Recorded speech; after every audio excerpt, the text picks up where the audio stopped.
Lo que voy a contarles hoy es el desenlace de una historia que comenzó con sangre, fuego y golpes militares en 1973 y que de forma casi irónica está llegando a su final en 2026 con una firma silenciosa, técnica, burocrática, sin tanques, sin discursos grandilocuentes, sin épica revolucionaria y precisamente por eso con una potencia devastadora para el orden global que conocíamos. Lo que acaba de ocurrir en Chile no es una noticia local ni un ajuste de política económica más. Es el caso de estudio definitivo, la prueba de laboratorio que cierra un ciclo histórico que llevamos décadas observando. Porque Chile no es un país cualquiera en la psicología del capitalismo occidental. Chile fue el laboratorio original, el paciente cero del neoliberalismo. Fue en Santiago donde los llamados Chicago Boys, discípulos directos de Milton Friedman, aterrizaron con sus maletines llenos de dogmas para desmontar el Estado, privatizarlo absolutamente todo y convertir la soberanía nacional en una mercancía más al servicio del capital financiero internacional. Chile fue el experimento perfecto, la joya de la corona de Estados Unidos en América Latina, el ejemplo que Washington mostraba al mundo, también a Europa y a España, para decir, mirad, si obedecéis, si privatizáis, si abrís vuestros mercados y reducís el Estado, el sistema funciona.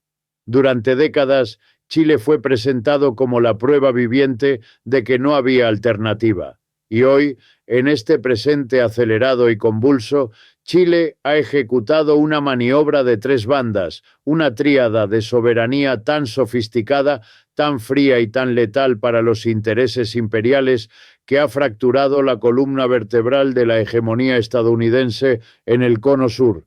Lo verdaderamente fascinante, lo que debería tener a cualquier estudiante de ciencias políticas o economía en Madrid, Barcelona o Sevilla tomando notas, es que no ha sido una revolución armada, no hubo soldados en las calles, no hubo ruptura institucional, no hubo discursos incendiarios en la ONU, fue una operación económica de precisión quirúrgica basada en el interés nacional y en la realidad material, que ha dejado a Washington sin respuestas, sin herramientas y honestamente sin un plan viable para la región.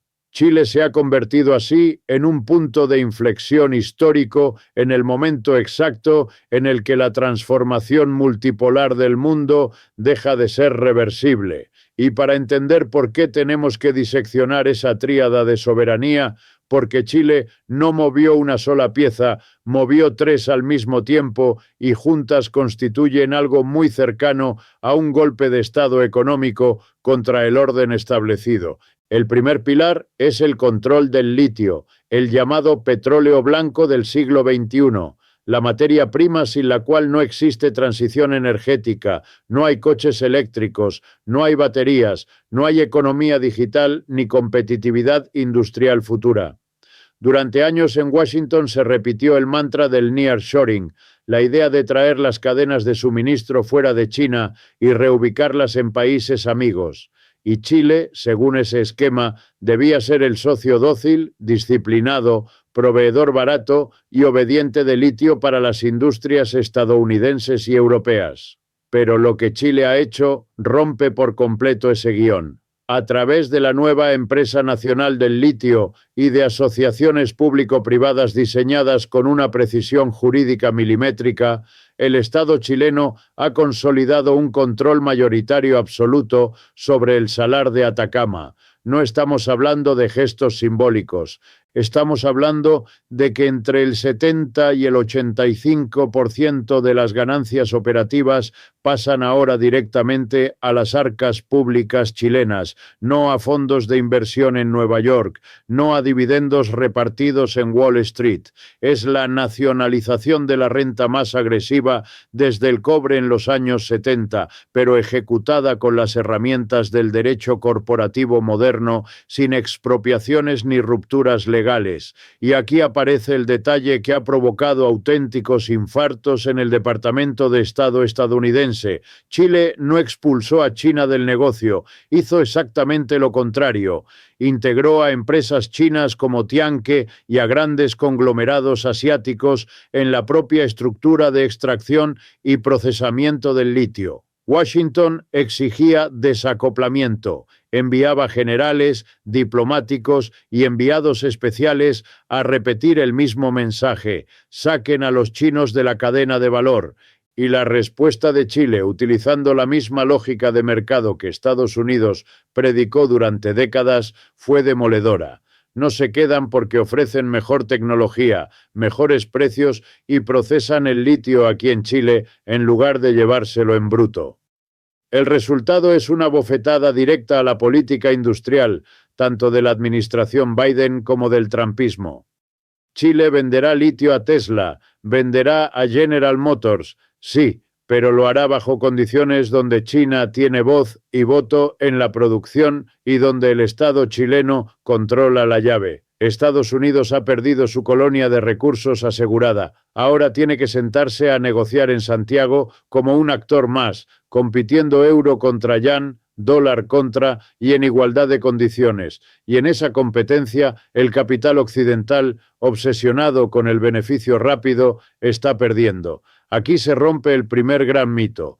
El mercado libre, cuando se aplica de verdad, no favorece necesariamente a Estados Unidos, y Chile lo ha demostrado usando exactamente las reglas que Washington impuso al mundo. El segundo pilar de esta tríada es menos visible en titulares, más técnico, pero infinitamente más devastador para el capital financiero global: la reforma del sistema de pensiones. Y para entender la magnitud de lo que ha hecho Chile aquí, hay que recordar qué eran realmente las AFP chilenas. No eran un sistema de ahorro, eran una máquina de extracción, un invento maestro de la dictadura para tomar obligatoriamente una parte del salario de cada trabajador mes tras mes y canalizarla hacia los mercados financieros, hacia la bolsa, hacia los grandes fondos de inversión. Era un sistema diseñado para inyectar liquidez constante al capital, no para garantizar una vejez digna. Durante décadas, empresas estadounidenses como MetLife, Prudential o Principal Financial Group compraron y controlaron estas administradoras. Las convirtieron en auténticas aspiradoras de riqueza. Miles de millones de dólares salieron del trabajo chileno rumbo a Nueva York año tras año, mientras los jubilados en Chile recibían pensiones de miseria. Era el robo legal perfecto, el sueño húmedo del capital financiero: seguridad jurídica, aportes obligatorios y beneficios privados garantizados. Un paraíso para Wall Street. Pero la nueva arquitectura previsional que se consolida en 2026 cambia radicalmente el sentido del flujo, cambia la dirección del río. Al crear un ente público fuerte y desviar una parte sustancial de las cotizaciones hacia un fondo solidario y de inversión nacional, Chile rompe el mecanismo central de succión financiera. Miles de millones de dólares dejan de viajar automáticamente al norte, se quedan en Santiago, se invierten en infraestructura, en deuda soberana chilena, en desarrollo interno. El dinero del trabajo chileno empieza a trabajar para Chile. La reacción del capital financiero fue inmediata. El American Council of Life Insurers, el poderoso lobby de las aseguradoras estadounidenses, amenazó con demandas. Gritaron que se violaban los tratados de libre comercio, que habría represalias, que Chile pagaría un precio. En otro tiempo, un presidente chileno habría titubeado, habría frenado la reforma, habría pedido disculpas, pero esta vez no ocurrió. Chile ignoró las amenazas con una frialdad quirúrgica. ¿Por qué? Porque la correlación de fuerzas ya no es la misma. Chile sabe algo que en Washington aún se resisten a aceptar. El mundo necesita desesperadamente su cobre y su litio. Europa necesita su hidrógeno verde. Asia compra todo lo que produce. La amenaza clásica de te vamos a sancionar pierde efecto cuando tienes medio planeta haciendo cola para comprar tus recursos estratégicos. Chile ha descubierto que tiene la sartén por el mango y que Wall Street necesita más a Chile de lo que Chile necesita a Wall Street. Al cortar el flujo automático del dinero de las pensiones, Chile no solo mejora la vida de sus mayores, le quita oxígeno a un parásito financiero que vivía de ellos. Y este movimiento tiene un efecto sistémico, porque reduce la dependencia externa, fortalece la capacidad fiscal del Estado y demuestra que es posible tocar intereses financieros globales sin que el cielo se caiga. El dólar no se disparó, no hubo colapso, no hubo aislamiento, el mito del castigo inmediato se desmoronó, y aquí entramos en una dimensión todavía más inquietante para Washington, porque este cambio no es solo de izquierda, no es ideológico, es estructural. Incluso si mañana gobierna la derecha en Chile, se encuentra con una realidad presupuestaria brutal. Gobernar en el siglo XXI es caro, muy caro. Seguridad, control del crimen organizado, fronteras militarizadas, cárceles, policía moderna, tecnología, inteligencia. Todo eso cuesta miles de millones y el modelo de Estado mínimo, bajos impuestos y privatización total que promueve el neoliberalismo no genera los ingresos necesarios para financiar ese aparato. Esta es la contradicción matemática que desarma el viejo consenso. La derecha chilena en la práctica necesita la renta del litio, del cobre y de los recursos estratégicos para poder gobernar. Necesita un Estado con caja. Descubre que las multinacionales que se llevan las ganancias y pagan impuestos mínimos no sirven para su proyecto de orden. Descubre que una empresa nacional fuerte o una asociación donde el Estado captura el 80% de la renta es infinitamente más útil que una filial extranjera que envía beneficios a Delaware. El resultado es tan irónico como revelador. La derecha chilena del futuro se vuelve, de hecho, estatista y pragmática, no por convicción ideológica, sino por necesidad fiscal. Se da cuenta de que el viejo modelo de sumisión económica a Estados Unidos es un mal negocio contable y eso es exactamente lo que aterroriza a Washington, porque significa que ya no existe un cambio de gobierno que revierta la soberanía. El sistema se ha cerrado. La soberanía se ha convertido en el único programa viable, gobierne quien gobierne. Pero si esto ya es grave para el capital financiero, lo que viene a continuación es directamente una pesadilla estratégica para el Pentágono, porque el tercer pilar no es económico, es geopolítico y afecta al control de los océanos, al comercio global y al equilibrio militar del planeta. Y llegamos al tercer pilar, el que mantiene a los estrategas del Pentágono mirando mapas con sudor frío, el control del estrecho de Magallanes y la proyección hacia la Antártida. Aquí, Chile deja de ser únicamente un país minero y se convierte en algo mucho más decisivo, en una llave planetaria, en el guardián de uno de los pasos geoestratégicos más importantes del siglo XXI. Para entender la magnitud de esto, hay que mirar la geografía y el cambio climático con frialdad. El canal de Panamá se está secando, sus esclusas ya no dan abasto, el nivel de agua cae, el tráfico se ralentiza, los seguros se encarecen y el comercio mundial empieza a buscar rutas alternativas. Y cuando el corazón logístico del sistema se congestiona, los pasos naturales recuperan un valor que parecía olvidado.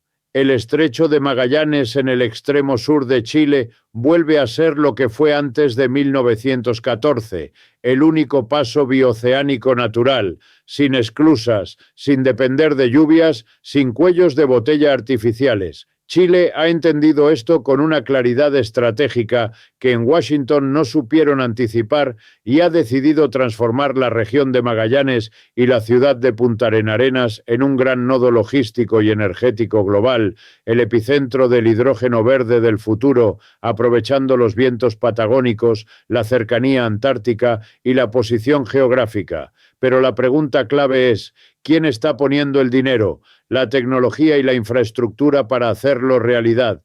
No son Exxon, no es Chevron, no son las grandes petroleras occidentales, son consorcios estatales chinos acompañados en menor medida por capital europeo. Inversiones de cientos de millones de dólares en puertos de aguas profundas, parques eólicos, plantas de desalinización, logística antártica. Para Washington esto no es una amenaza comercial, es una amenaza existencial desde el punto de vista militar. Un puerto de aguas profundas construido con tecnología china en el estrecho de Magallanes es, por definición, una infraestructura de doble uso. Hoy sirve para exportar hidrógeno verde. Mañana puede servir para reabastecer una flota naval. En un escenario de conflicto en el Pacífico, con Taiwán como epicentro y con un canal de Panamá saturado o bloqueado, la posibilidad de que China tenga una puerta segura hacia el Atlántico Sur. Rompe décadas de planificación estratégica estadounidense, neutraliza el control casi exclusivo de las rutas marítimas del sur por parte de la OTAN. La respuesta chilena a las quejas del Comando Sur fue de un pragmatismo brutal. La soberanía no se defiende con discursos, se defiende con infraestructura. Ustedes no invirtieron. China sí. Si quieren que no estén los chinos, construyan ustedes los puertos. Pero Estados Unidos no construye puertos. Estados Unidos construye bases militares y Chile no necesita bases. Necesita muelles, energía y logística. Así, el estrecho de Magallanes, la llave entre océanos, está siendo desarrollado con la tecnología del principal rival sistémico de Estados Unidos. El Pentágono ha clasificado internamente la zona como zona roja, pero no puede hacer nada. Es territorio soberano de un país democrático con el que mantiene tratados vigentes. Es la impotencia del imperio en estado puro. Ver cómo te rodean geopolíticamente usando exactamente las reglas del libre mercado y de la inversión extranjera que tú mismo impusiste al mundo. Y esto se conecta directamente con la Antártida, el último continente virgen, la gran reserva de recursos del futuro. Chile se concibe a sí mismo como un país tricontinental y como la puerta natural de entrada a la Antártida. China lo sabe, y mientras Estados Unidos sigue tratando la región como una reserva lejana y abstracta, China y Chile están construyendo capacidad real para operar allí de forma permanente. Rompehielos, logística, cooperación científica, infraestructura. Las estaciones satelitales chinas instaladas en territorio chileno que han generado tanta histeria en el Congreso estadounidense son parte de este mismo proceso. Washington afirma que tienen capacidad dual, que pueden interceptar comunicaciones, guiar misiles, cegar satélites, y la respuesta chilena vuelve a ser la misma: soberanía fría. China dice que son científicas y comparte datos. Si tienen pruebas de lo contrario, muéstrenlas. Y si quieren que retiremos a los chinos, instalen ustedes una estación mejor, con mejores condiciones. Pero Estados Unidos no pone la estación, solo pone la queja. Aquí se revela el patrón del declive imperial: exigir lealtad sin ofrecer beneficios, mientras el rival ofrece beneficios concretos sin exigir sumisión política explícita. Y Chile, aplicando una lógica puramente racional, elige al socio que desarrolla, no al que amenaza. Desde una perspectiva marxista profunda, lo que estamos viendo es la demostración empírica de la incapacidad del capitalismo corporativo occidental para competir con el capitalismo de Estado. En esta etapa histórica, el capital occidental está fragmentado, financiarizado, obsesionado con el beneficio trimestral. No puede planificar a 20 o 30 años. No puede construir infraestructura estratégica sin subsidios masivos. Por eso sus propios puentes se caen, sus trenes descarrilan y sus puertos envejecen. China opera bajo otra lógica: bancos de desarrollo, empresas públicas, planificación a décadas vista. Puede perder dinero hoy si gana control logístico mañana. Chile observa los resultados materiales y decide en consecuencia. No es una victoria ideológica. Chile no se ha vuelto comunista. Es una victoria de eficiencia. El mercado aplicado de verdad ha dictaminado que el modelo estadounidense ya no sirve para desarrollar al sur global. Y lo más peligroso para Washington no es Chile en sí, es el efecto contagio, el efecto demostración. Chile fue durante décadas el alumno ejemplar del FMI, el país serio, el modelo. Si incluso Chile ha decidido que el libre mercado estadounidense es un mal negocio, ¿qué impide que otros sigan el mismo camino? Y aquí es donde el análisis se vuelve verdaderamente incómodo para Washington, porque lo que ha hecho Chile no es un gesto aislado ni un experimento excéntrico, es un manual replicable, un efecto demostración que erosiona la doctrina psicológica más importante del poder estadounidense, la inevitabilidad. Durante un siglo se repitió la misma idea en todo el sur global. No hay alternativa. Si desobedeces, te castigan. Si tocas los intereses de Wall Street, te bloquean. Si juegas a dos bandas, te aplastan. Chile ha demostrado empíricamente que eso ya no es cierto. No hubo colapso financiero, no hubo sanciones devastadoras, no hubo aislamiento internacional, el dólar no se disparó, los mercados no huyeron en estampida, las amenazas quedaron en comunicados diplomáticos que terminaron archivados. Y cuando eso ocurre en el país que fue el alumno modelo del neoliberalismo, el mensaje es devastador. Si Chile pudo hacerlo, cualquiera puede hacerlo. Imaginen a las élites políticas y económicas de Brasil, de Colombia, de México, mirando a Santiago y sacando conclusiones. Boric reformó las pensiones y desafió a las aseguradoras de Wall Street y no pasó nada. Obligaron a Tesla y a las grandes automotrices a asociarse con el Estado bajo condiciones duras y aceptaron. Abrieron puertos estratégicos a China y el Comando Sur envió cartas de protesta. Esto destruye la doctrina del miedo y sin miedo el imperio pierde su principal herramienta. Aquí aparece un fenómeno nuevo, especialmente relevante para España y Europa, el nacimiento de una derecha soberanista en América Latina. Durante la Guerra Fría y el auge neoliberal, la derecha latinoamericana era automáticamente proestadounidense. Veía en Washington al garante de la propiedad privada y del orden. Hoy esa ecuación se rompe por una razón contable.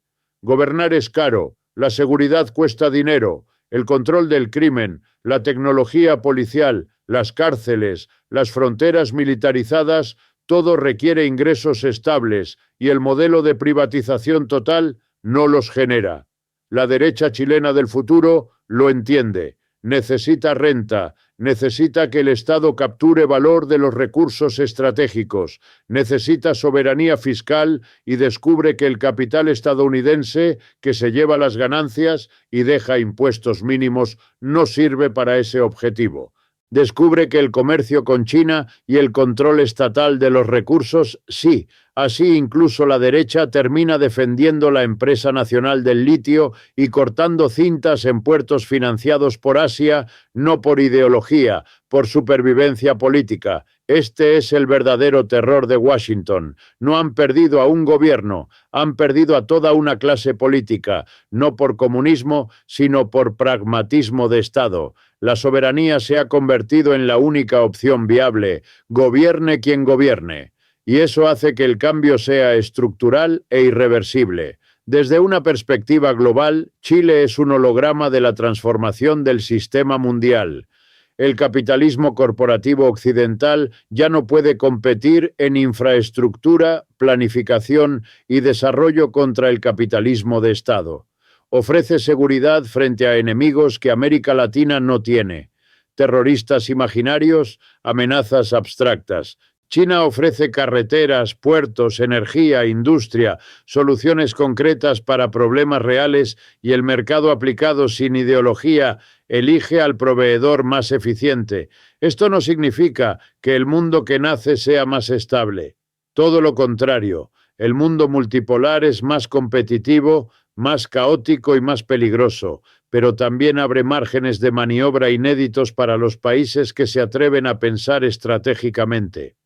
Chile ha entendido que en un mundo de potencias rivales, la clave no es alinearse ciegamente, sino hacerlas competir, extraer renta de esa competencia, maximizar el interés nacional. Con Chile se cierra un ciclo histórico que llevamos documentando durante años, el fin de un orden de 500 años y el nacimiento doloroso pero real de otro. no es un futuro lejano, es el presente. Está ocurriendo ahora mismo. Afectará al precio de la energía, al valor de las monedas, al empleo, a la seguridad, a la política europea y española. Más de lo que muchos quieren admitir, el mundo unipolar, predecible y disciplinado bajo mando estadounidense, está muriendo. El mundo que nace es multipolar, fragmentado, inestable, pero también ofrece oportunidades inéditas para quienes se organizan, estudian y actúan con soberanía. El futuro ya llegó y no va a esperar a nadie. M.